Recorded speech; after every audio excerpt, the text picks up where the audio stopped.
nanti bisa untuk laporan keluarga, suami, istri, mertua.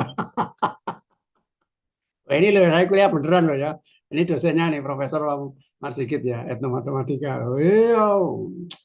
Itu namanya prinsip akuntabilitas, Baik, Prof. prinsip keterpercayaan. Gitu. Oke, tokennya saya copy saja, saya taruh di WA. WA-nya ini mana tadi? Etnomatematika RPL. Oke, tokennya itu GNZC. Tokennya GNZC.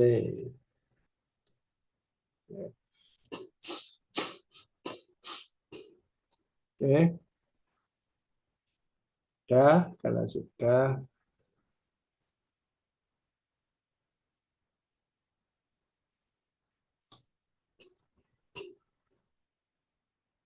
oh ya, sudah sukses hadir semua. Alhamdulillah. Berarti sistem kita beres. Ya, itu sistem kita beres. Tuh, ya. Oke. Alhamdulillah. Sekarang saya mau memperbaiki nama WA-nya supaya saya nggak bingung. Kalau begini bingung nih. Identitasnya kurang strong. Ibarat password itu kan ada yang kuat, ada yang lemah gitu ya. Oke. Karena saya admin, mestinya saya bisa memperbaiki toh? Memperbaiki Ya, apa namanya? Saya edit gitu. Oke, Prof. Change group name. Change group name. Saya buat saja yang pertama harinya dulu ya, supaya kalau dicari mudah. Saya kan banyak gitu ya, bertumpuk-tumpuk ya. Kalau yang nama biasa itu sudah search hari Jumat itu sudah wah, puluhan, ya. Bingung saya milihnya. Tapi kalau yang bahasa Inggris masih agak jarang. Saya ganti saja Friday gitu ya. Friday bahasa Inggris, pakai bahasa Inggris Friday. Gitu. RP Friday Ethno. Friday Ethno. Saya ganti aja 25 ya. Ya, saya ganti aja 2025 semester genap gitu. Ya, kalau kamu ya supaya saya membedakannya agak beda gitu. Kemudian 1545. 1545. Oke, oke, D0 dan. Oke, sudah ganti belum namanya?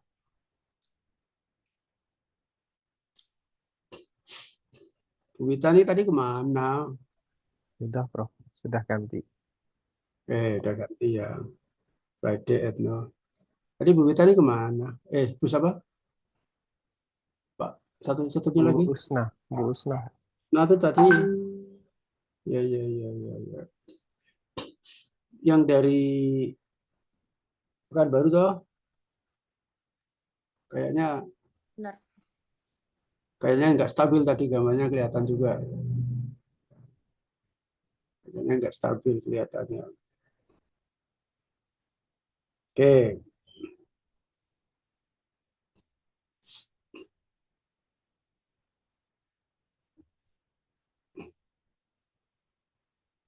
Eh, cuma di WA ini, oke, di WA ini ada kelemahannya yaitu banyak tulisan-tulisan sehingga tidak fokus kepada info dari saya. Gitu loh. Gimana caranya? Saya bisa nggak eh, setting menyeting permission itu. Bisa ya, edit group gitu, send message. Nah, oke. Coba Anda sudah saya setting itu permission. Sekarang Anda berarti hanya bisa membaca ya. Nggih, Prof. Iya, Prof. Hanya admin yang bisa mengirim. Hanya bisa membaca, tapi nggak bisa nulis. Nggih. Nah, itu untuk mengurangi info-info dari apa sekedar ucapan terima kasih gitu ya, doa, mohon doanya dan seterusnya dan segala macam lah ya, itu untuk mengurangi itu. Kalau Anda ingin menyampaikan sesuatu, japri saja kepada saya. Anda sudah punya kontak saya belum? Sudah, Sudah, Prof. Prof. Sudah punya kontak Sudah. semuanya? Sudah, Jadi Prof. oke, saya tetap menggunakan nomor ini gitu. Walaupun ini dari Bu Dina ya Iya, Prof. nomornya ya. Bu Dina bisa ngubah setting berarti ya, sama kan? Sama saja kan? Iya, saya admin juga, Prof. Oh iya, oke. Sementara gitu aja ya Bu Dina ya, settingnya dari saya aja ya. Ya. Baik. Siap, Prof. Nah, nanti kalau ada pemberontakan ya, nah, aku rubah, Bu Dina rubah lagi, no? Rubah lagi, rubah lagi. Ah, kita bertengkar terus nggak jadi kuliah. Ada dua admin. Gitu. Ya, kalau begitu. Nah,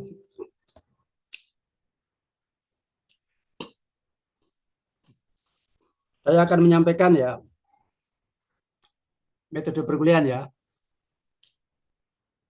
Metode perkuliahan.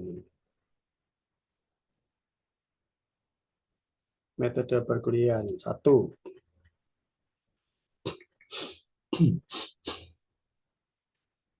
Tidak ada ujian. Biar senang. Biar mahasiswa senang.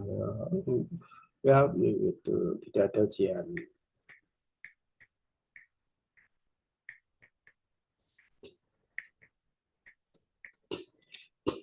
Jadi tidak ada ujiannya di nomor 2 saja ya. Yang pertama itu metode pemberian tugas, metode tugas, metode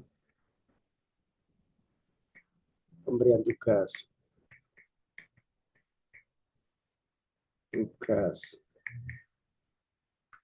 Terus tidak ada ujian, ujian diganti dengan tugas. Ujian diganti dengan tugas. Saya minta izin kalau ngetik saya yang huruf kapital ya. Ya, supaya Prof. supaya gampang dibaca ya, lebih besar ya. Supaya saya orang tua ini lebih mudah membacanya. Nggih, Prof. Tidak ada ujian, ujian diganti dengan tugas.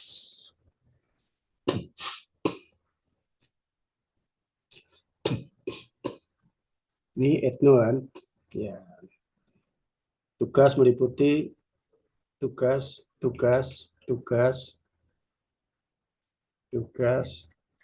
meliputi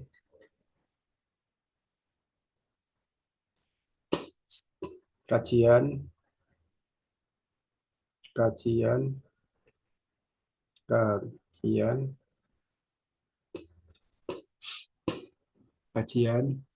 kemudian pengumpulan data,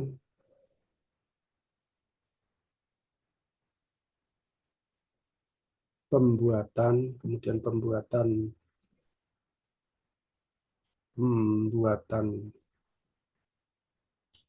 perangkat, pembuatan ya, jadi pengumpulan data,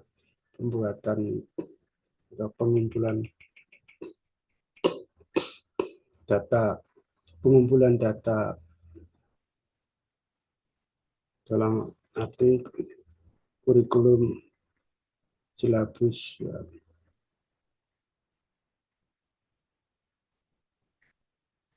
Bapak Ibu, Ini mengambil mata kuliah, ini mata kuliahnya etno matematika atau? Ya. Bapak Ibu mengambil mata kuliah etno ini kan itu pilihan, no? Iya. Iya, Prof. Berarti Ya, Prof. Bapak Ibu sukarela sudah ikhlas ya? Ikhlas. Insya Allah, Prof. Kalau sukarela dan ikhlas nanti akan saya kasih hadiah. Ya. Berarti kalau terpaksa ya nggak saya kasih hadiah. Ikhlas Bu ya? Atas kemauan Ikhlas, Prof. Ikhlas, Prof.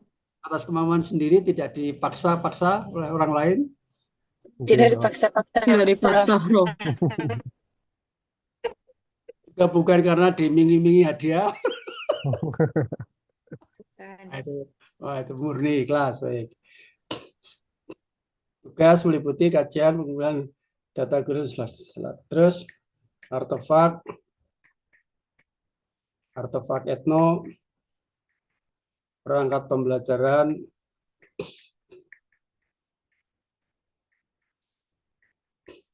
PBM matematika berbasis etno, gitu. Kemudian PBM etno sendiri, pelaksanaan PBM,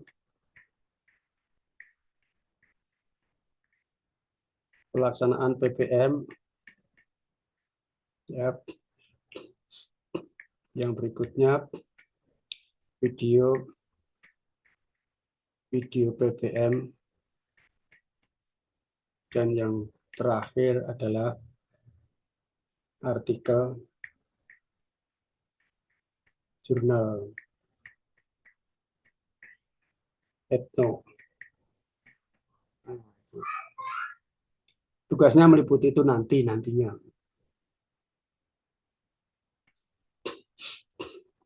Atas dasar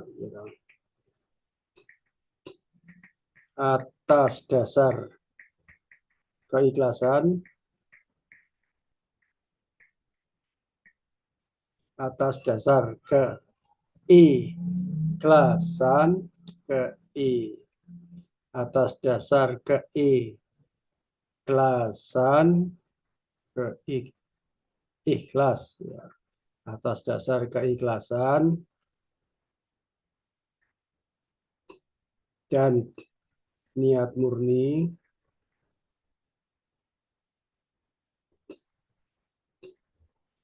mengambil etno ini, maka saya dosen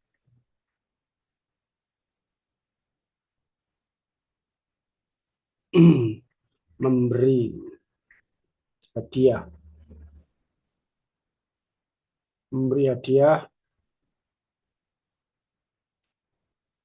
berupa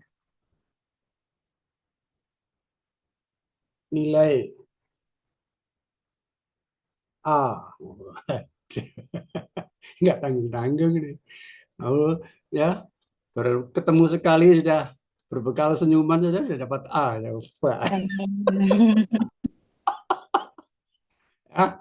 yang kamu cari apa? Oh, nilai Pak, ya sudah. Sekarang aku kasih nilai A. Ya.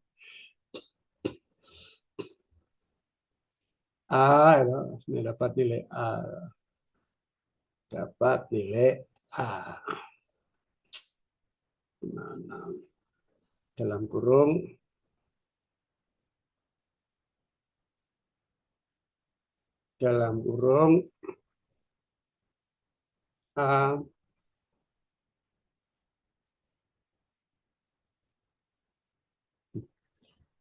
A itu adalah amanah. Oh, betul itu. Ini dengan sistem kontrak, ya, sebagai ya atas dasar ya, kuliah dengan sistem kontrak, kuliah dengan sistem kontrak. Ya, kemudian atas dasar keikhlasan dan niat murni, maka saya dosen memberi hadiah berupa nilai A pada awal perkuliahan.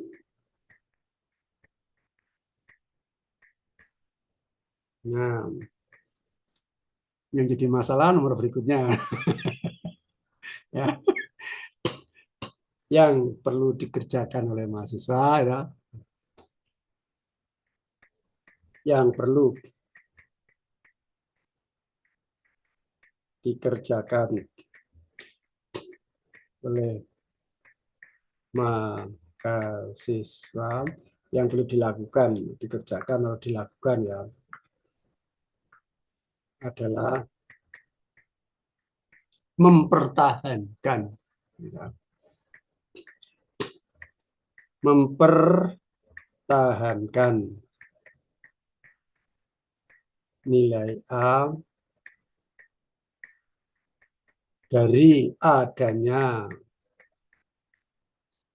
ya, pengurangan, ya, pengurangan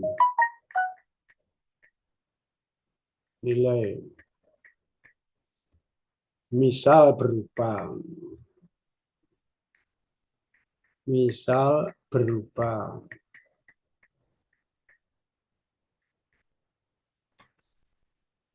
tidak aktif, ya.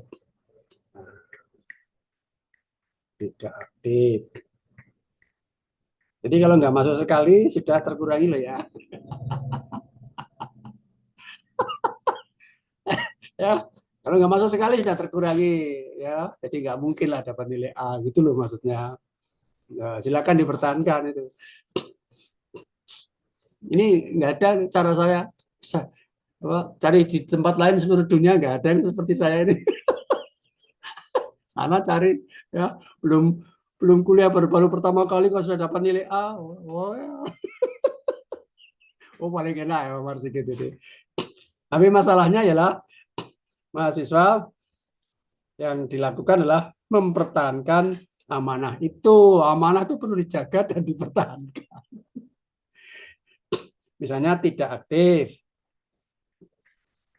tidak hadir, terus tidak kompeten karena nggak mau membaca, tidak mengerjakan tugas,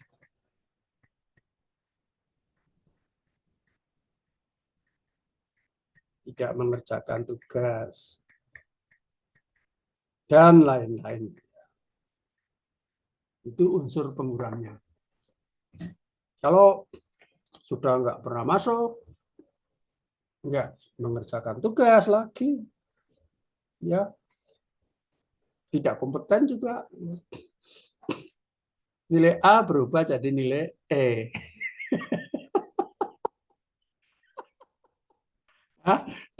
E itu apa? E itu error.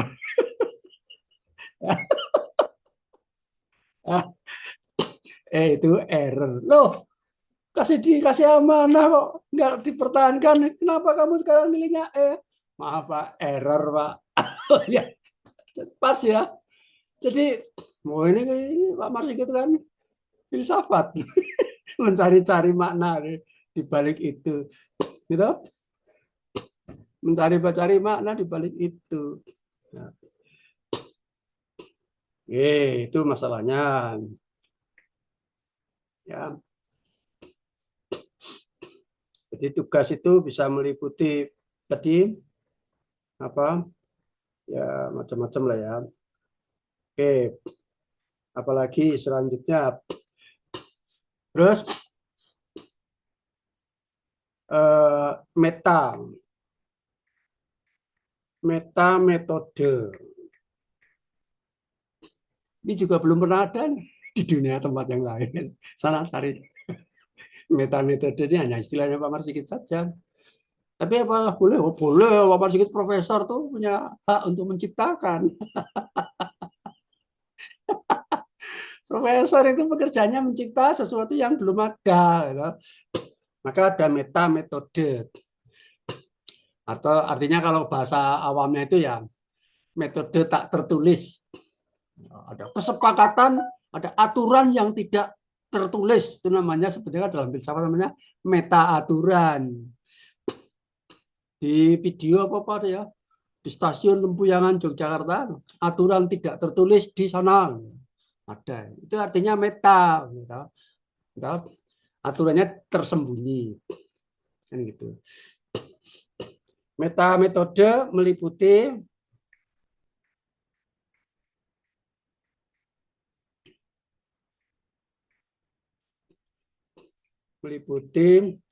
meta metode meliputi konstruktivisme dan hermeneutika. Nah, kalau rohnya ini udah kecekel semua.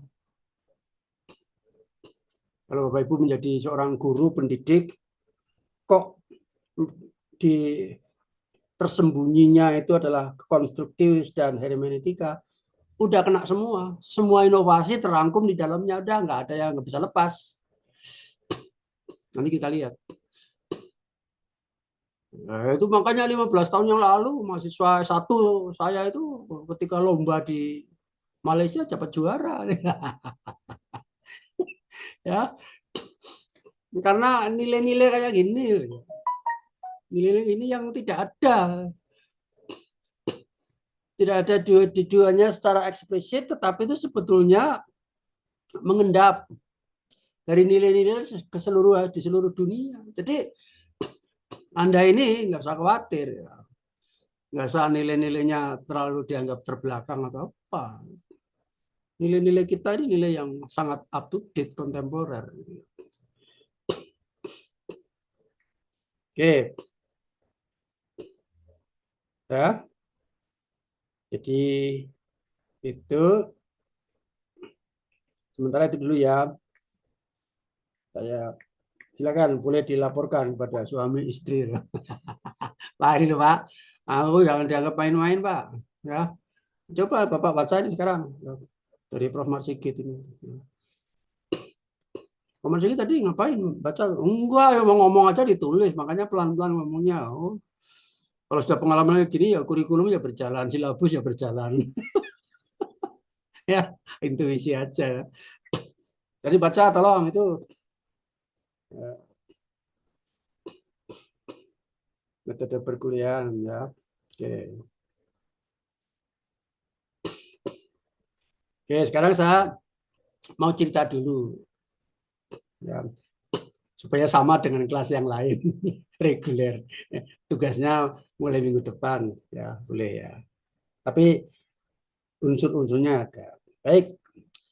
Bapak Ibu kalau bisa sekarang di samping ini tolong direkam, nanti di YouTube kan boleh. Ya. Atas izin Bapak Ibu semuanya. Nanti yang YouTube kan Mbak Dina ya, kalau direkam ya. Kalau saya udah tua itu enggak tedeng aling-aling ya. Ya seperti ini mau apa? Kalau ada pertanyaan silakan tanya. Saya jawab. Itu kok ada belum kuliah sudah dikasih nilai A. Heboh ya. Viral. Wah, kuliah di UNY belum kuliah sudah dapat nilai A. Viral. Heboh ya. Oh, silakan. Ya. Mahasiswa tinggal mempertahankan. Mudah-mudahan sampai akhir bisa dipertahankan. Baik, begini saudara. Ya, saya akan bercerita.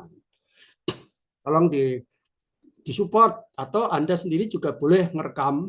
Ya, kalau kurang keras, asal kerahkan sedikit. Ya, suaranya boleh. Ya. Wah, 49. Ya. Tambah keras toh suara saya? Ya. Kalau mau direkam supaya setidaknya audio lah ya. Baik, begini.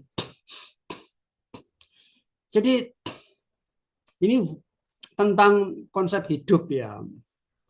Konsep hidup sebelumnya mendasari dulu ya. Kalau konsep filsafat mungkin juga ada, tapi lebih praktisnya itu konsep hidup lah ya. Pendidikan itu sudah mulai pendidikan. dalam konsep hidup itu kan sebetulnya kalau kita maknai pikiran dan sebagainya itu ya, hidup dalam arti spiritual, hidup dalam arti pikiran, artinya secara spiritual itu hidup itu apa? Secara pikiran itu hidup itu apa? Secara akademik hidup itu apa? Kan? Secara pendidikan hidup itu apa? Kemudian secara orang awam hidup itu apa?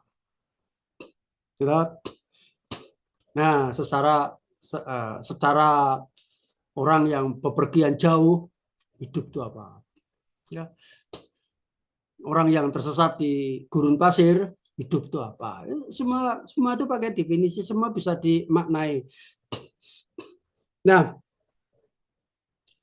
ya sebetulnya kata-kata metode saya yang kedua itu yang namanya hermeneutika, gitu.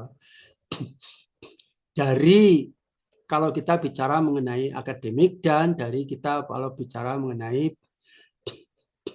apa ilmu-ilmu sosial termasuk filsafat juga boleh. Itu setidaknya adalah kita menggunakan pikiran kita. Sekali lagi saya mengatakan kita menggunakan pikiran kita. Kalau di pondok pesantren, di pengajian ya kita menggunakan hati kita, gitu loh. Karena ini perkuliahan ya kita menggunakan pikiran kita. Maka ada konsep hidup di dalam pikiran kita itu yang terangkum di dalam hermeneutika.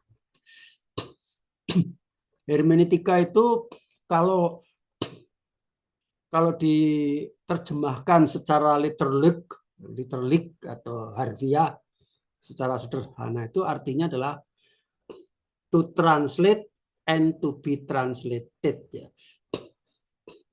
Diterjemahkan dan menerjemahkan. Nah, sekarang kita cek.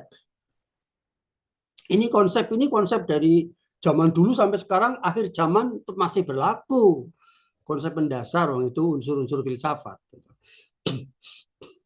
Nah, konsep hermeneutika itu terjemahkan dan terjemah. Sekarang adalah begini. Apakah ada hidup itu yang terbebas dari menerjemahkan atau terbebas dari diterjemahkan? Gelah, itu hidup. Sekarang lebih luas lagi. Apakah ada di dunia ini? Ya, walaupun itu bukan barang hidup, ya, mungkin barang mati atau bebatuan dan sebagainya. Apakah ada yang terbebas dari diterjemahkan dan menerjemahkan? Nah, sekarang yang dimaksud diterjemahkan dan menerjemahkan itu apa? Ya, misal Bapak Ibu sekarang menganggukkan kepala karena mendengar ucapan saya. Itu artinya Bapak Ibu menerjemahkan ucapan saya dan dimengerti. Kan begitu. Dan saya menerjemahkan gerakan kepala Bapak Ibu, Bu Witri, begini tadi, saya menerjemahkan sebagai tanda bahwa Bu Witri itu mengerti. Nah, karena mengerti, maka saya lanjutkan pembicaraan saya. Itu sudah terjadi menerjemahkan. Kalau kita tidak menerjemahkan dan tidak diterjemahkan, tidak akan terjadi pertemuan sore hari ini. Sebab apa? Sebab saya membaca WA Bapak Ibu yang hari Kamis kemarin itu tumbukan. Dan setelah saya coba, ternyata nggak bisa.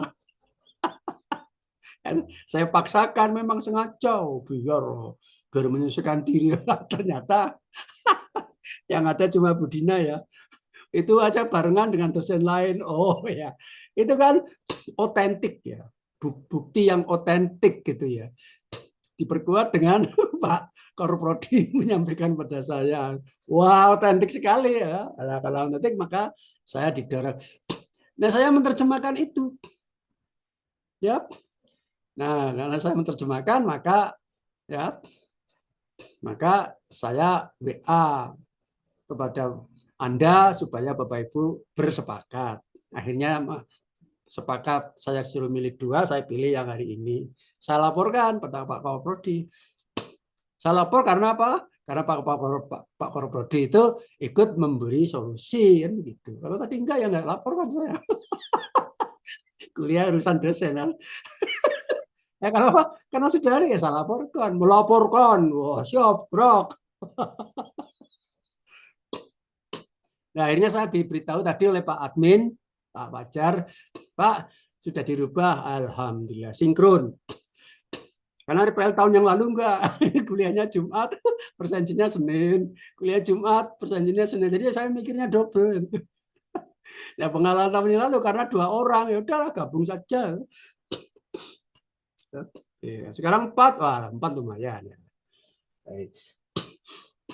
Jadi gitu. Nah terus kalau tumbuh-tumbuhan apa ada yang terbebas dari terjemahan? Ya, semua tumbuh-tumbuhan itu kan memerlukan sinar matahari. Apa ada tumbuh-tumbuhan yang tidak memerlukan sinar matahari? Artinya kalau dia fotosintesis, ya, maka dia menerjemahkan sinar matahari. Bahkan dia bisa beraction. Tumbuh-tumbuhan itu bisa melakukan aktivitas.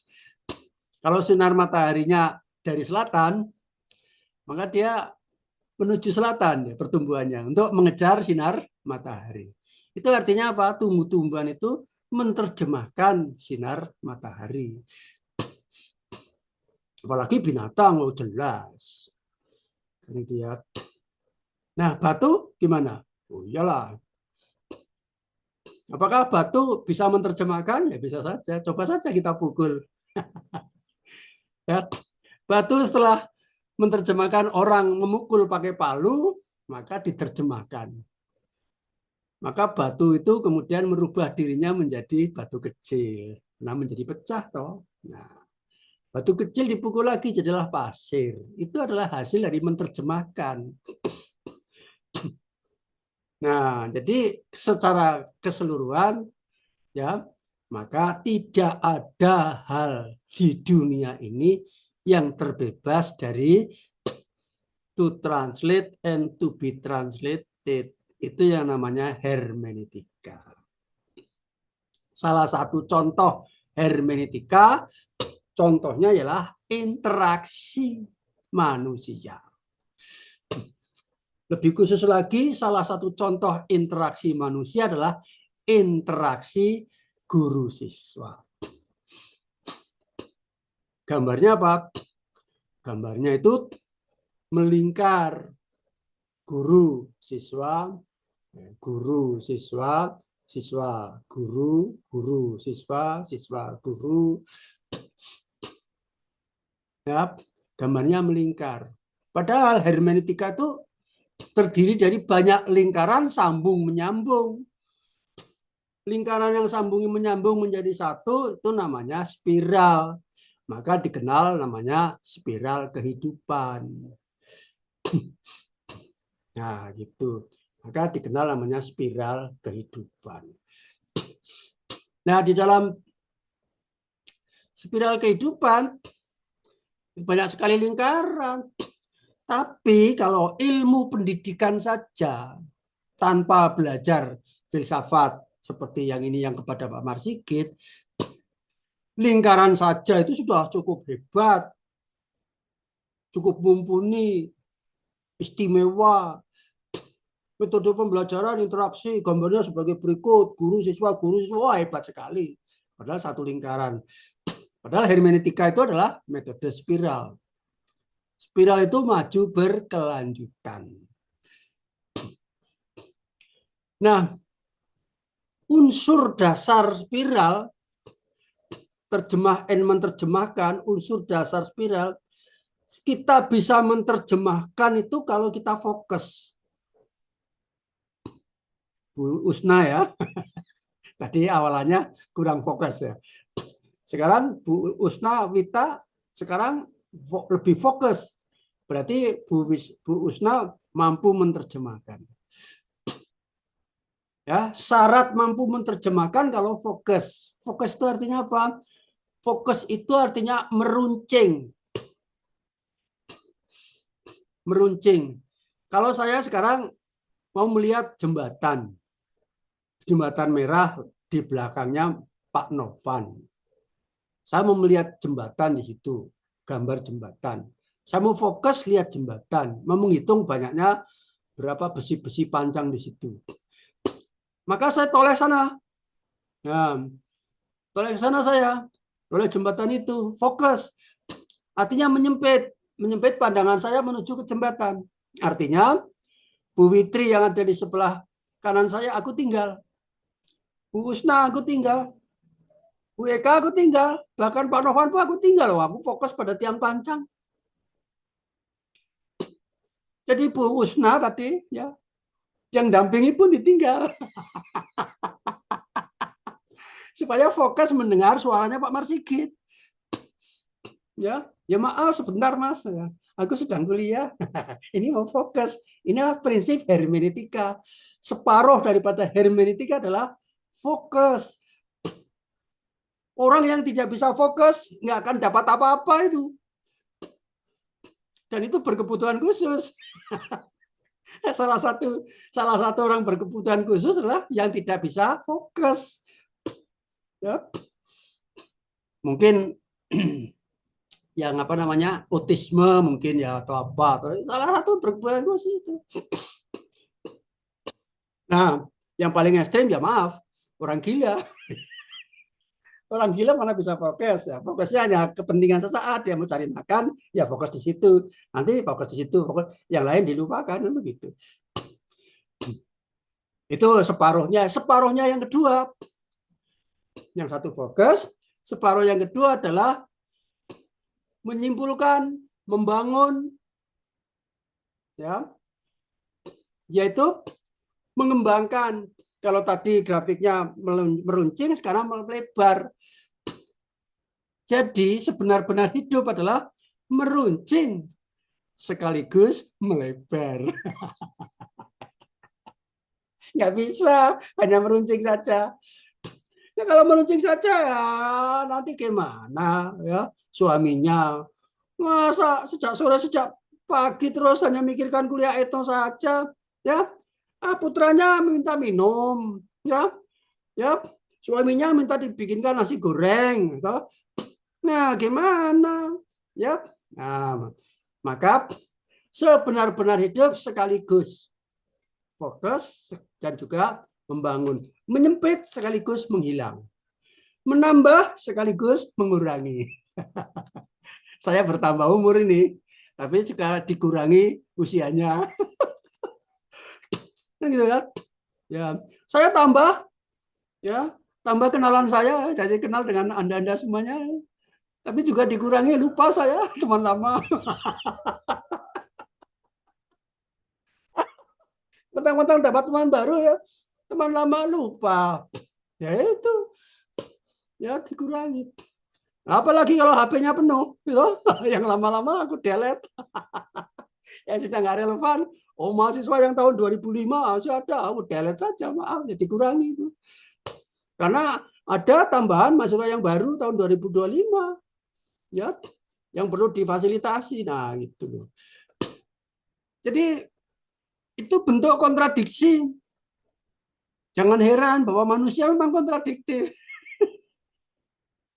Ya, kalau dibaca agak kasar sekaligus dilembutkan kalau dalam bahasa spiritual, manusia memang hidup itu adalah potensi untuk menjadi munafik. Ya, potensi untuk menjadi munafik. Kapan batas lapar dan kenyang? Ya, coba kamu ketika tidak lapar, tidak kenyang, perbatasan, kamu ditanya, Pak, Bu, Anda tadi tidak makan belum? Udah Pak, masih kenyang. Gitu. Nah, ternyata ditanya sama Ibu Fitri, Bu Dina, udah makan? Oh iya, terus? Oh ya kebetulan Bu, aku udah lapar. Tadi di sana ngomong kenyang, sekarang ini ngomong lapar.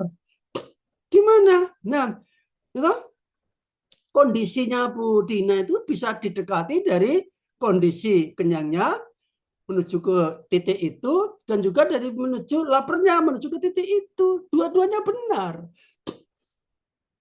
Oh, ini Bu nggak konsisten ngomongnya pelin-pelan sok gelas sore tempe. Oh, kalau spiritual tuh jadi munafik loh Bu, hati-hati. Wah, itu. Ya memang begitu potensi manusia. Karena manusia juga ada yang sempurna. Oke. Itu sebetulnya. Jadi meta. Jadi ini ada konstruksi. Jadi di sini semangatnya adalah semangat membangun, ya. Semangatnya membangun. Nah, semangat membangun tadi itu, ya, prinsip itu ada dua macam. Pikiran itu ada dua macam. Hidup itu ada dua macam. Yaitu yang pertama yang mengalir dari atas ke bawah, dan yang kedua yang tumbuh dari bawah ke atas. Ya, mengalir dari atas ke bawah itu misalnya Pancasila, gitu, diterapkan. Oh, ini gotong royong sebagai wujud sila kebahagiaan. Ya, oh ini dibuat ibadah itu sebagai bentuk daripada sila pertama ketuhanan yang Maha Esa. Jadi prinsip Pancasila itu ada di atas, diturunkan. Naik lagi jadi agama. Gitu. Wah, kamu kok sholat dasarnya apa? Oh, dasarnya ini. Puasa dasarnya apa? Dasarnya ini dari atas ke bawah, dari atas ke bawah, dari atas ke bawah. Nah, kalau dari atas ke bawah itu baru separuh hidup. Ya. Tapi kalau ketika Pak Novan membangun rumah, Pak Novan pernah membangun rumah atau belum? Belum, Prof. Belum. Belum. Siapa yang pernah membangun rumah? Suaminya membangun rumah atau melihat orang tua membangun rumah? Ya. Kalau orang membangun rumah itu paling bawah itu pondasi. Yang paling bawah apa, Pak? Fondasi. Fondasi. Itu ilmu pertukangan. Tapi kalau ilmu kehidupan itu yang paling bawah itu adalah doa. Gitu. Jadi sebelum bikin pondasi, berdoalah terlebih dahulu. Kalau orang Islam ya minimal Bismillahirrahmanirrahim. Selesai. Mau ditambah Al-Fatihah boleh, Al-Ikhlas boleh. Ya, silahkan. Jadi pondasi yang paling kuat di bawah fondamen yang besar itu sebetulnya adalah doanya itu. Oh, banyak cerita. Banyak cerita. Orang bangun rumah yang tidak pakai doa. Ya baru 2 tahun akhirnya pindah. Karena apa? Bersengketa dengan tetangga. Maka saya dulu waktu bikin rumah, aku undang seluruh kampung tuh kenduri. Kan kendurinya di pekarangan yang akan saya bikin rumah itu. Alhamdulillah 40 tahun sampai sekarang masih aman-aman saja gitu loh. Ya, nah baru bikin pondasi macam-macam. Belajar matematika ya seperti itu. Kalau matematikanya matematika murni, ini rumus anak-anak, ini contohnya, ini rumus, ini contohnya, ini rumus, ini contohnya, itu baru turun ke bawah. Belum ada yang naik ke atas. Belum ada unsur membangunnya, baru separuh hidup. Jadi matematika murni, Bapak Ibu yang mengajarkan matematika murni dengan cara ceramah, dengan cara menjelaskan rumus kemudian memberikan contohnya, itu baru separuh hidup, itu dari atas ke bawah. Coba dari bawah ke atasnya apa? Dari bawah ke atasnya ialah anak-anak coba ini diselidiki, ini diamati, ini kasus-kasus. Sudah, kalau sudah, coba Anda simpulkan. Kalau perlu simpulannya itu ditulis dalam bentuk rumus. Wah, mereka itu aktif. Mereka itu aktif. Oh, gini. Sudah, Pak. Sudah ketemu, Pak. Rumusnya apa? Ini loh, Pak. L sama dengan 4R plus 3B. Oh, iya. Bagus.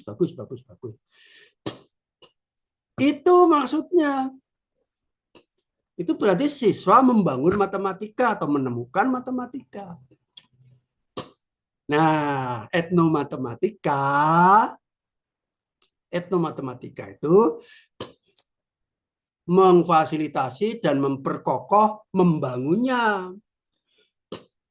Kalau menurunkannya sudah nggak usah pakai etno itu bisa. Nggak usah pakai metodologi yang macam-macam bisa. Semua orang bisa ngajar matematika. Bahkan itu, aku punya tetangga di depan rumah saya itu, ya anak SMP, cewek-cewek semuanya itu.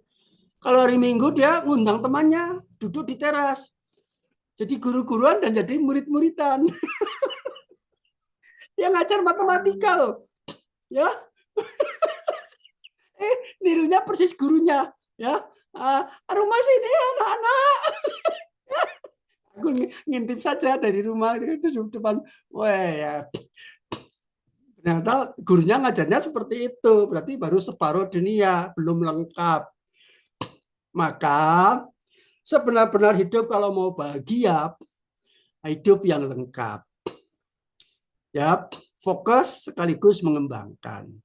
Ya, menurunkan prinsip sekaligus membangun. Nah, itulah etnomatematika. Nah, etno itu kan etnik. Etno itu etnik, budaya. Pak Novan itu kalau budaya dekat dengan budaya di mana yang paling bisa dicari dan dikenal. Ini budaya orang asli sini, Pak. Asli situ dia Ya. Melayu atau apa Dayak? Dayak, Prof. Oh, Dayak. Nah, Ya. bagus. Bagus. Ya. Jadi budaya Dayak. Oh, saya 20 tahun yang lalu sudah punya mahasiswa S1. Ya. Dan skripsinya sudah etnomatematika. Etnomatematika dari suku Dayak. Dia ada yang tameng begini nih, bangun-bangun geometri segala macam. Ya. Mungkin sekarang udah pensiun. Ya, kan sangat lama. Ya. Ya saya sudah 67,5 ini. Ya, umur saya 67,5, ya, 2,5 tahun lagi pensiun. Jangan. Ya. Suatu ketika saya dapat salam. Dari siapa? Dari ibu saya. Loh, aku pernah ketemu ibumu, Pak. Ibu saya dulu muridnya Bapak. Ah, iyalah. Iya. Belum, Pak, belum selesai. Selesai apa? Masih dapat salam lagi, Pak. Salam dari siapa? Dari nenek saya. Loh, apa aku pernah ketemu nenekmu? Iya, Pak. Ibuku dan nenekku dulu sama-sama mahasiswanya Bapak. Jadi saya ini ngajar neneknya, anaknya, cucunya. Coba. Ya. Jadi saya sudah ingin pensiun sebetulnya. Ya, kita ingin pensiun udah capek ya, udah harus ngurusi macam-macam ya merawat istri, ngurusi istri, ya kepengen ketemu cucu itu, macam-macam. Belum lagi ngurusi ibadah spiritual, ya. Wah masih banyak urusan ya. Enggak mengajar terus ya. Ya, baik. Nah sekarang geo itu apa? Geo itu apa? Geo itu tanah ya. Geo itu tanah. Misalnya geometri itu mengukur tanah dia dulu-dulunya geometri. Nah, kalau geostrategi, strategi tanah maksudnya tanah di sini benua, ya. Geostrategi, geopolitik, politik dunia. Nah, saya mau ngomong, tapi yang ngomong ini hanya Pak Marsikit. Belum ada orang lain ngomong itu geomatematika. Geomatematika itu matematika dunia, antar bangsa. Nah, satu sisi begini. Etnomatematika. Etnomatematika itu kan pembelajaran matematika. Kalau saya gampang ngomongnya, etnomatematika itu pembelajaran matematika. Bukan candi, bukan. Ya, jangan salah paham. Wah, kalau saya harus mempelajari candi dan menguasai candi, wah saya lebih baik pindah ke arsitektur saja, ya silakan sana. Ya. Etnomatematika itu adalah pembelajaran matematika titik yang berbasis etnomatematika, gitu loh maksudnya.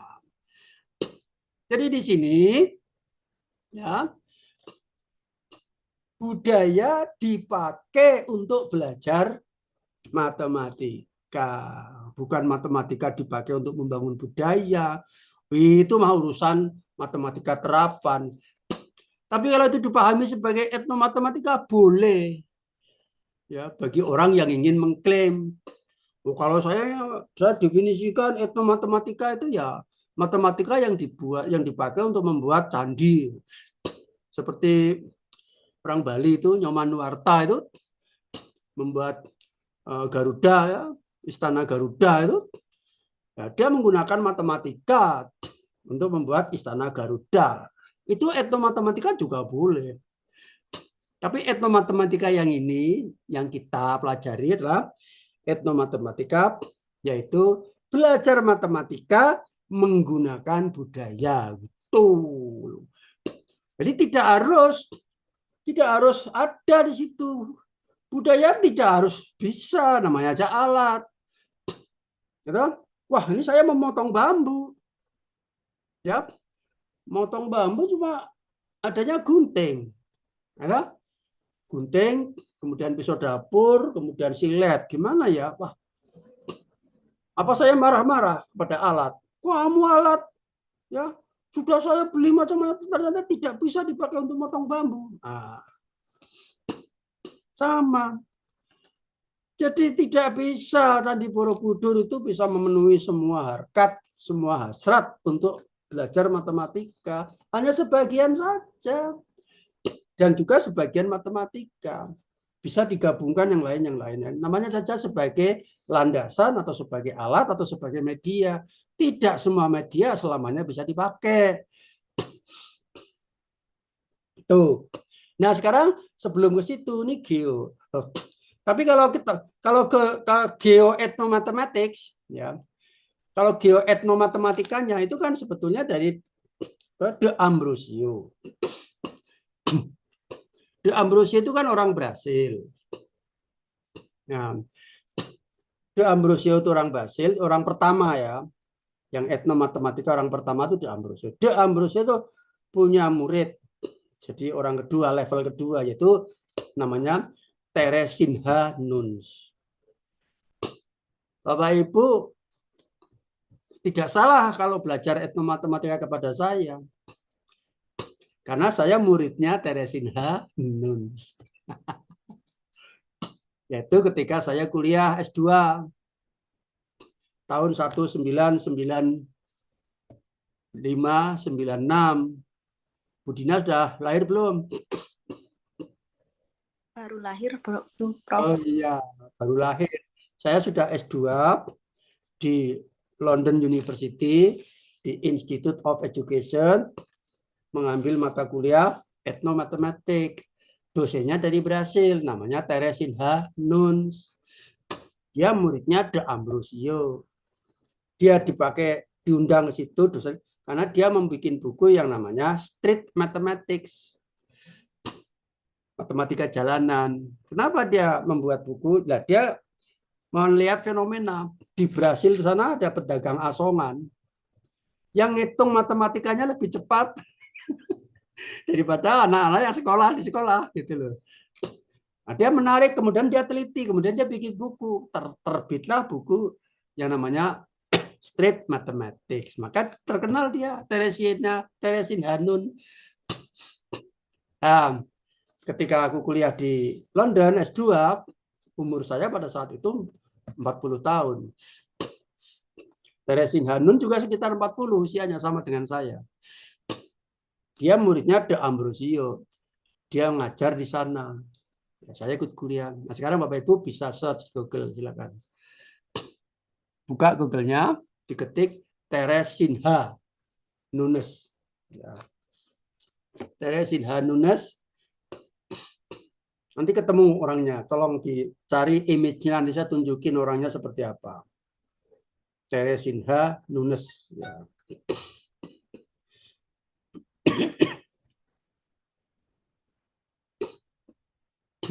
Teresinha Nunes.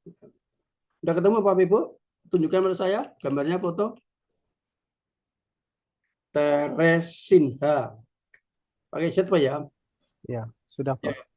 Sudah ketemu gambarnya? Sudah, Prof. Ya, ya, ya. Ya, Yaitu dosen saya. Yaitu dosen saya, persis itu. Ya, Teresinha Nunes, saya gambar ya ini. Ya ini dosen saya, persis ya. Ya. Usianya ya hampir setara dengan saya. Ya. Dia sempat jadi mengajar di University of Oxford segala gitu. Ya. Ya. Nah, padahal saya kuliah dia tahun 1995. Ya. Saya ikut dia itu tahun 1995. Nah, kemudian Teresinha Nunes itu punya murid-murid. Ya. Antara lain yang dari Brasil juga, antara lain Rosa. Coba cek, diketik Rosa. Rosa Etnomatematika Brasil. Ada nggak Rosa? Rosa Etnomatematik Brasil. Etnomatematik. Rosa Etnomatematik. Coba seperti apa? M Rosa itu. M Rosa. Ya. Ternyata dia membuat buku. Ya.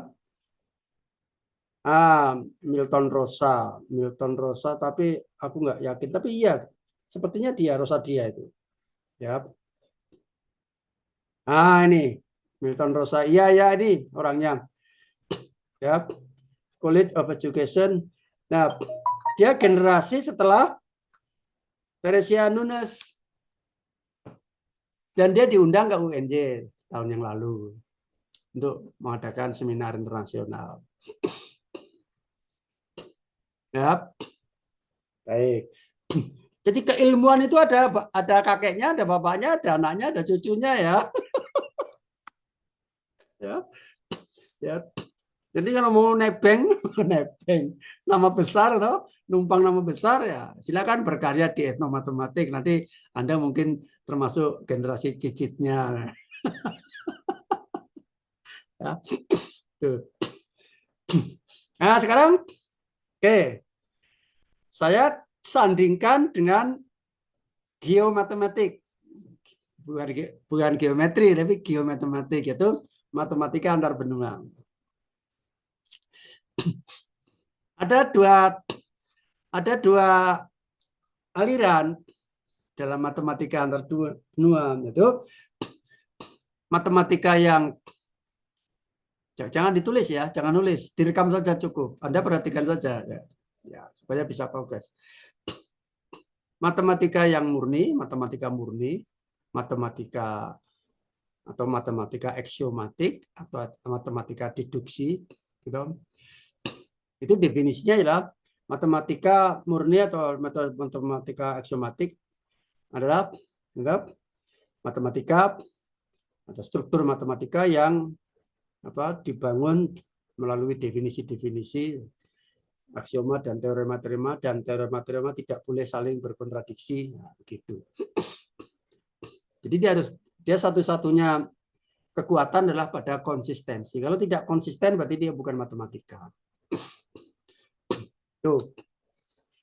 Nah, tetapi kalau kita gunakan seperti itu, yang punya matematika kan berarti orang dewasa.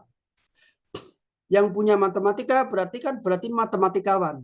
Matematikawan kan orang dewasa, orang tua. Ya, orang dewasa yang sudah terafiliasi sebagai pemerintahan, sebagai dosen, profesor, perguruan tinggi. Gitu? Kalau dunianya hanya itu, pendidikan kan tidak terlepas dari turun ke bawah sampai kepada SD dan SMP dan SMA. Artinya pendidikan di SD dan SMP pun gitu, pun dalam nuansa matematika deduksi dari atas ke bawah. Kan begitu.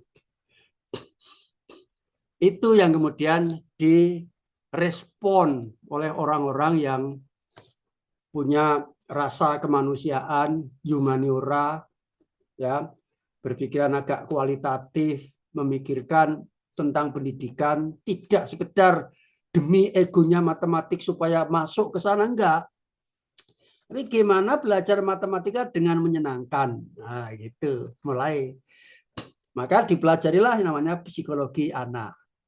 Ya, ternyata ditemukan di situ bahwa untuk psikologi anak itu enggak cocok, tidak berkemistri dengan definisi matematika, meaningless, tidak punya makna. Ya, kalau Bapak Ibu di sekolah menata guru-guru SD, guru-guru SMP, di situ ada murid-muridnya ngomong matematika adalah ya ilmu yang disusun secara deduksi berdasarkan definisi-definisi, aksioma dan teorema-teorema, di mana teorema-teorema tidak boleh saling bertentangan. Ya, nah, nggak punya bermakna apa itu, selamanya nggak bisa dipahami dan selamanya nggak paham. Dan lulus begitu saja sudah, yang nggak paham ya nggak paham, udah nggak ada maknanya, nggak ada sesuatunya gitu loh. Adanya cuma si penceramah ini hebat sekali.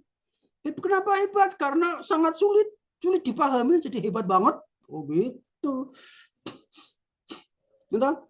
Nah, oleh karena itu para konstruktivis, sosiokonstruktivis yang disponsori, dipelopori oleh Paul Ernst, ya, dalam bukunya ditulis dia Philosophy of Mathematical Education. Ya, dia ternyata punya definisi bahwa untuk sekolah SD, SMP, SMA, dan perguruan tinggi kalau perlu matematika itu dibedakan. Metodenya juga beda. Jadi ada matematika perguruan tinggi, ada matematika SMA, ada matematika SMP, ada matematika SD. Atau setidaknya dibagi dua sajalah. Matematika orang dewasa dan matematika anak-anak. Atau University Mathematics dan School Mathematics. Ternyata definisinya sangat mengejutkan. Definisinya sangat mengejutkan. Ya. Di luar dugaan dan tidak bisa diterima oleh matematika murni. Kenapa? Untuk siswa sekolah SD dan SMP, matematika bukan dianggap sebagai ilmu. Apalah daya seorang siswa membangun ilmu, nggak ada minnya, nggak ada maknanya, meaningless. Ya. Maka bagi siswa, matematik didefinisikan sebagai activity atau kegiatan. Sudah selesai. Untuk SD dan untuk SMP, sebenar-benar matematik adalah activity. Activity apa saja? Ya, kalau kamu ingin tahu saya jelaskan. Ada 4 macam activity. Ini yang membuat siapa? Yang membuat ini adalah Ebut and Strecker, orang Inggris. Nah, satu-satunya di Indonesia yang punya bukunya saya, tapi hilang bukunya. Ya.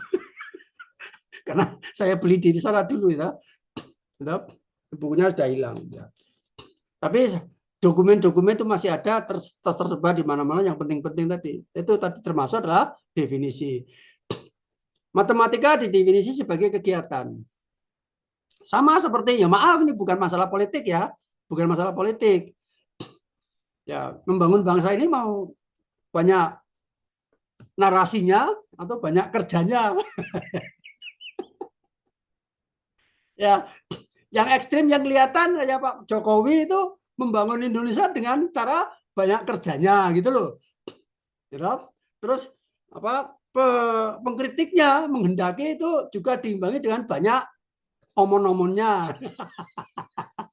Rame sekarang. Oh silakan ya. Karena saya nggak mau masuk ke situ ya. Nah, begitu aku masuk ke situ udah langsung banyak musuhnya, termasuk Anda barangkali. Ini kebetulan nyinggung ke situ, gitu. Nah, jadi apa aktivitinya untuk matematika di sekolah? Satu, matematika adalah activity to search a pattern and relationship. Matematika adalah aktivitas untuk mencari pola dan hubungan. Apa ada yang tidak seperti itu? Ya nggak ada lah. Semua matematik pasti dalam kerangka mencari pola dan hubungan. Walaupun itu matematika murni sekalipun, ya selalu dalam rangka untuk mencari pola dan hubungan. Yang pertama. Yang kedua, mathematics is activity to solve a problem. Problem apa? Mathematics problem. Matematika adalah kegiatan untuk mencari pemecahan masalah. Yang ketiga, ya, mathematics is activity to investigate. Matematik adalah kegiatan meneliti atau mengobservasi. Kan begitu. Dan yang terakhir, yang tidak disadari dan yang hilang dan yang tidak disadari dan banyak orang yang tidak peduli dan bangsa Indonesia tidak terampil. Karena tidak terampil, maka sekarang bahasa Indonesia dilanda persoalan komunikasi. Dilanda persoalan komunikasi, fitnah, hoax, ya, menghina, ya, segala macam itu kan persoalan komunikasi, loh. Wah, itu rakyat menghina presiden, wah luar biasa. Nah, yang keempat, matematika adalah activity to communicate. Jadi matematika adalah aktivitas berkomunikasi. Ini yang diabaikan. Dan guru-guru nggak paham. Ketika anak-anak SD, TK, wah, Bapak, Ibu, kakek-kakek, ini loh 2 ditambah 3, oh, rame ngomong begitu. Begitu sekolah masuk SD kelas 1, gurunya matematika galak, diam ya. 1000 bahasa, hilang suaranya. Itu salah. Dan dosa itu udah mendolimi itu. Ini yang nggak disadari. Gitu. Itu yang nggak disadari. Jangan dikira semua dosa kita sadar dan tahu. Yang paling berbahaya kan dosa yang sementara kita tidak tahu. Karena kebodohan kita nggak mau kuliah. Ya. Mending lah ketemu Pak Marsikit. Nah, coba bayangkan. Ibu kan mungkin punya anak ya. Nah, SD, TK, wah gembira. Ayo kakek, bapak, ibu, ini, wah itu 2 ditambah 2 sama dengan 4. Waduh, gembira. Begitu sekolah SD, ya mulai hilang suaranya. Aku punya cucu. Ketika kecil itu, wah lucu bukan main. Imut-imut, wah banyak sekali ceritanya. Begitu SD, udah pendiam sekali sekarang. Aduh, aku kehilangan segmen dari kelucuan, dari humaniora, dari cucu saya. Gara-gara sistem pendidikan. Entah diapakan sama gurunya. Di dogma matematika seperti itu.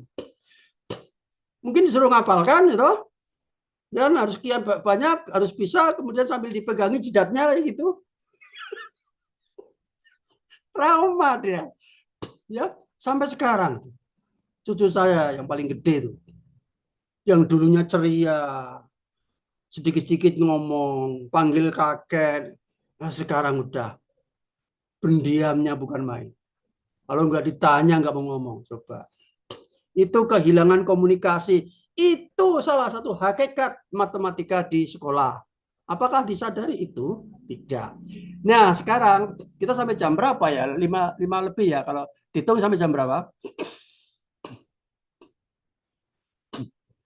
Sekarang kaitannya dengan geomatematika, yaitu benua-benua negara-negara yang sadar. Kalau Indonesia mah nggak nyadar, toh.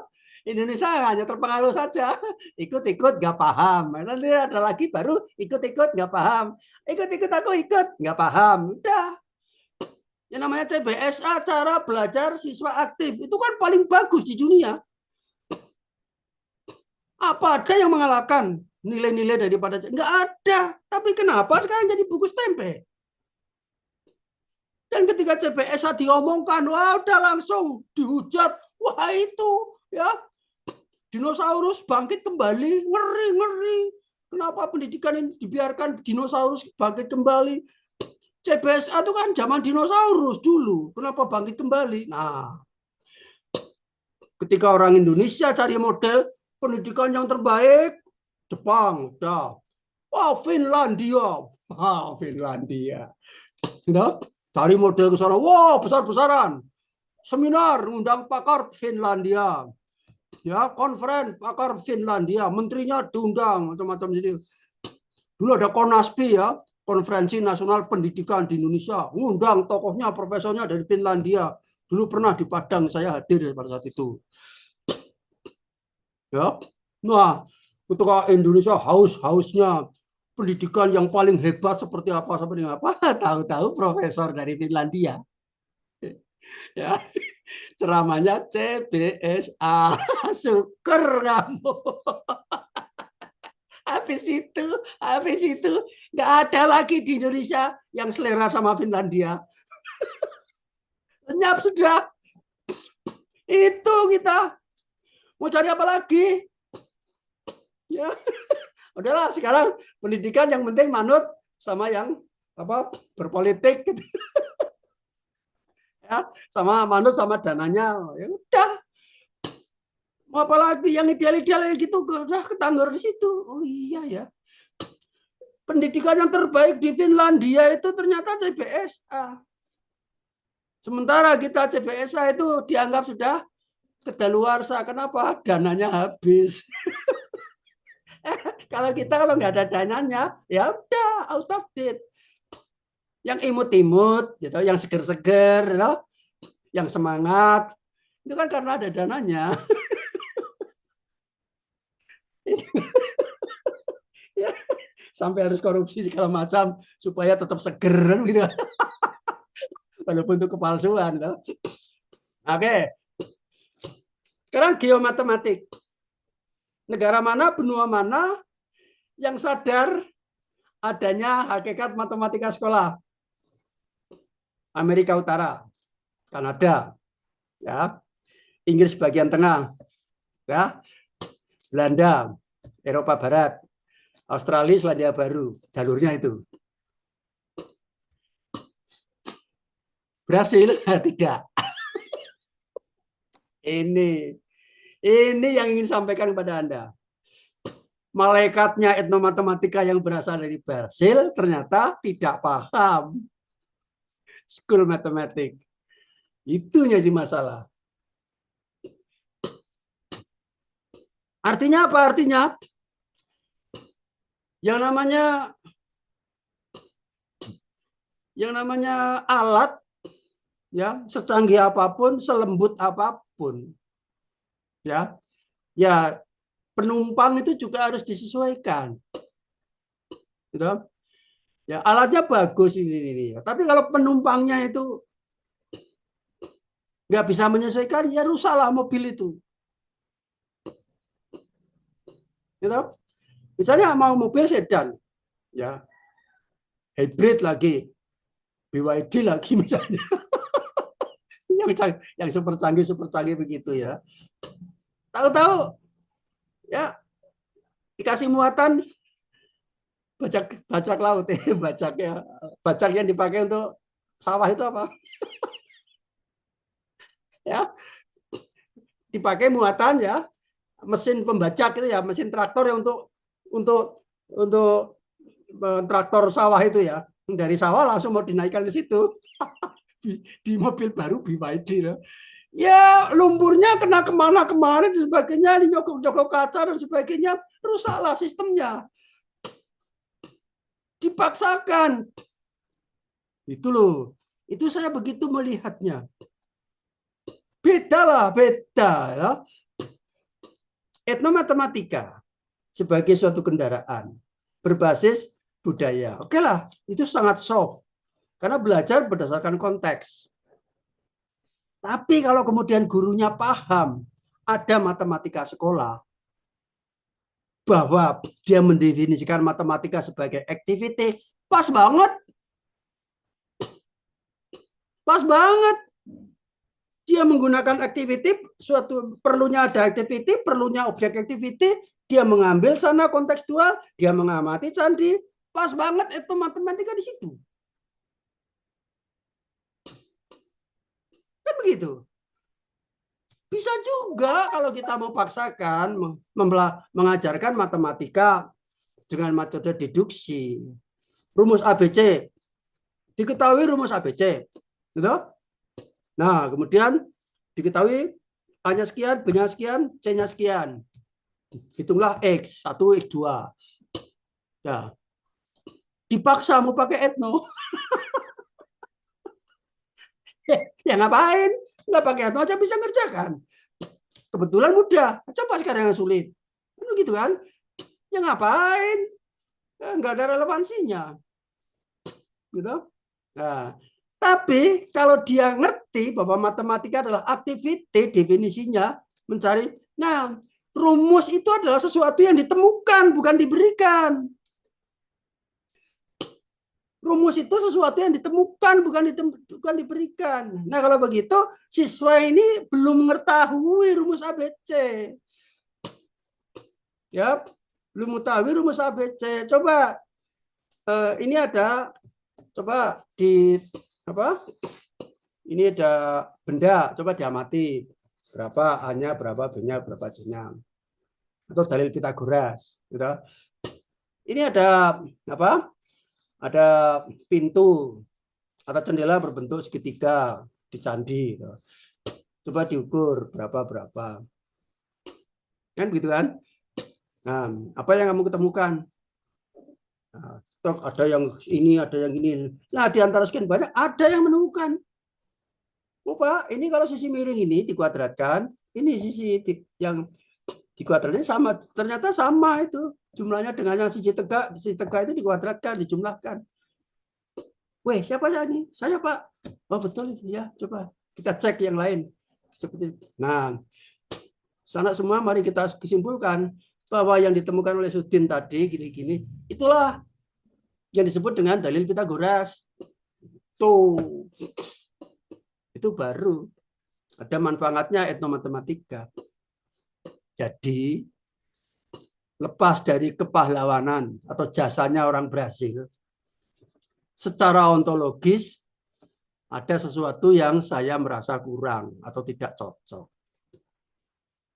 Maka sebetulnya kita perlu berpikir kritis, tidak hanya menerapkan saja, boleh. Silakan nanti Anda ikut pelajari coba yang dari Brasil itu.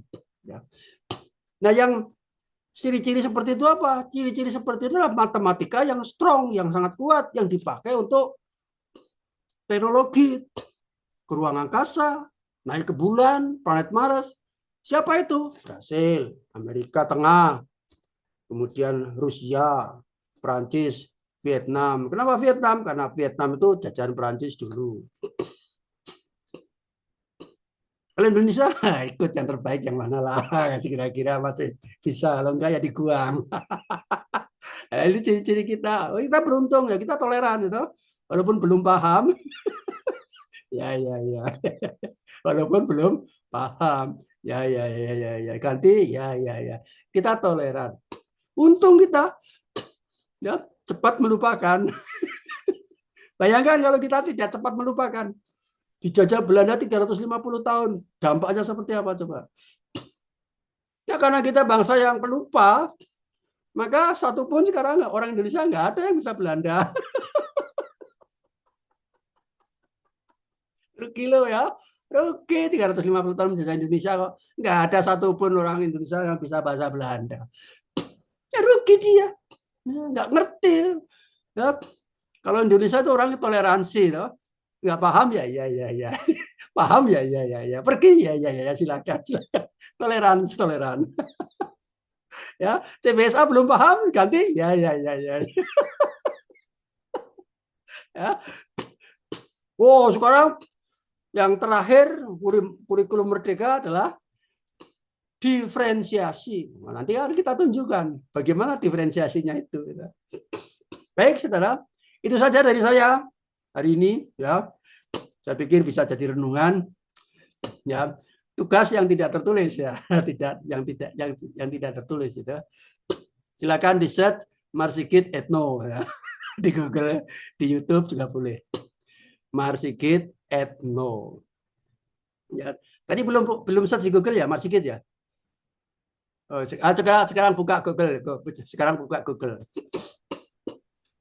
Sambil berkenalan, ya. Sambil berkenalan dibuka Google.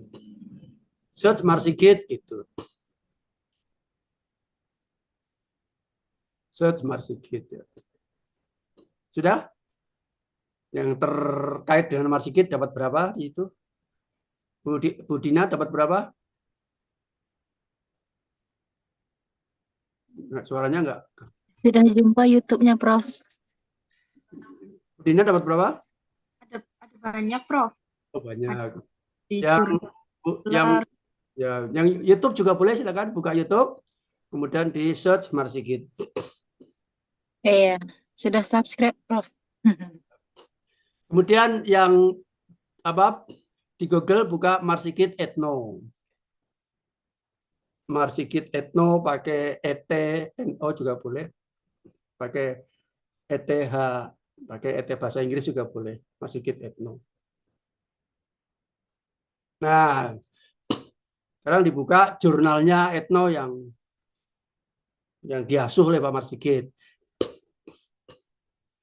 Etno Mathematics Journal. Search. Etno Mathematics Journal. Etno Mathematics bahasa Inggris ya. Jurnal. Klik. Sudah muncul jurnalnya di Google.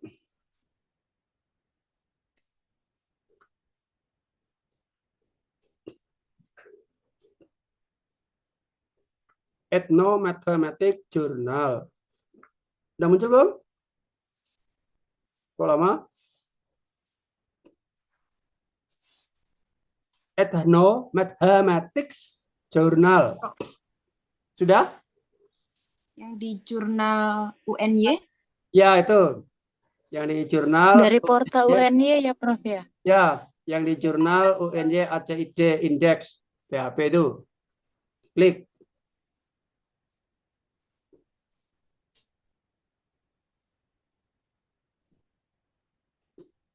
Coba ditekan home-nya. Home. Sudah? Kemudian editor in chief. Siapa?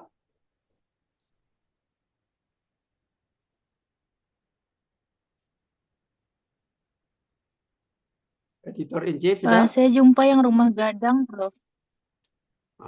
Jangan yang macam-macam. Yang dicari itu Etno, diketik dulu. Ketik dulu pelan. Etno Mathematics Journal. Nanti muncul https://2 jurnal.unyacid.index php _etno gitu. Itu diklik. Sudah muncul belum? Sudah? Sudah, Prof. Oke. Kalau sudah, sekarang diklik home. Diklik yang home. Editor in chief-nya itu profesor. Profesor siapa? Prof Sigit. Oh, Profesor Marsigit saya pelit.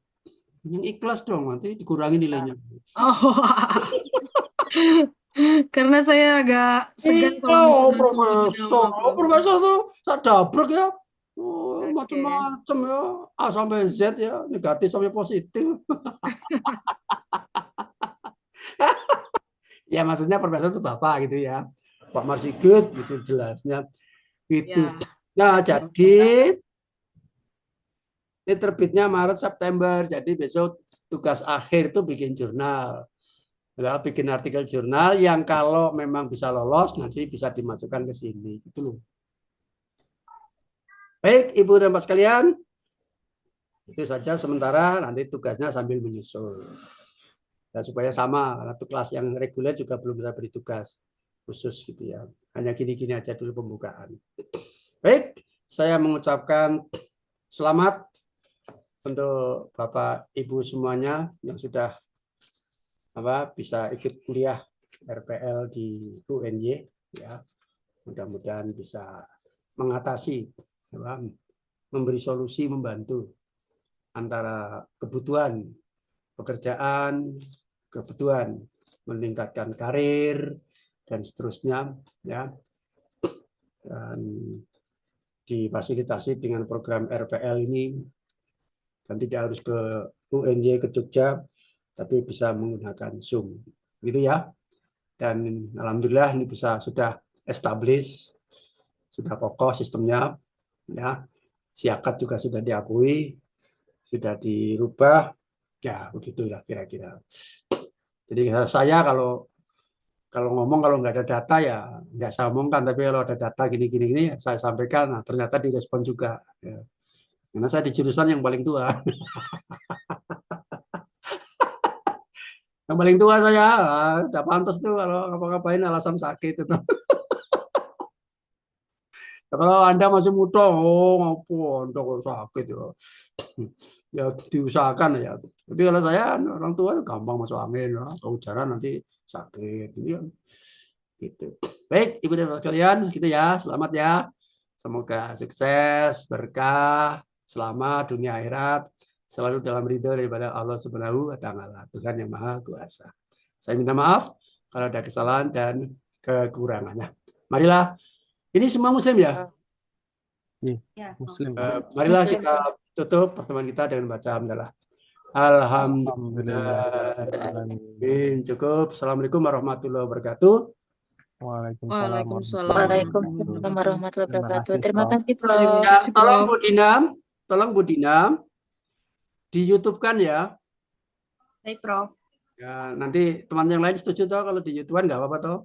Iya. Supaya nanti bisa dipakai kalau bermanfaat bagi orang lain nggak apa-apa. Kalau Iya. saya memang tujuannya begitu supaya bisa bermanfaat bagi orang lain. Di sisa hidup saya yang sekarang ke sana mudah-mudahan masih bermanfaat gitu loh ya. Iya, Baik. amin. Ibu Dina saya yang bikin YouTube nanti. Poinnya untuk Bu Dina gitu ya. Tapi itu judulnya itu kuliah etnomatematika Profesor Dr. Masigit MA gitu ya. Itu mahasiswa program RPL gitu. Baik gitu. Sampai jumpa minggu depan. Prof, terima kasih. Terima Baik, kasih, Prof. Prof. Terima kasih, Terima Prof. kasih, Prof.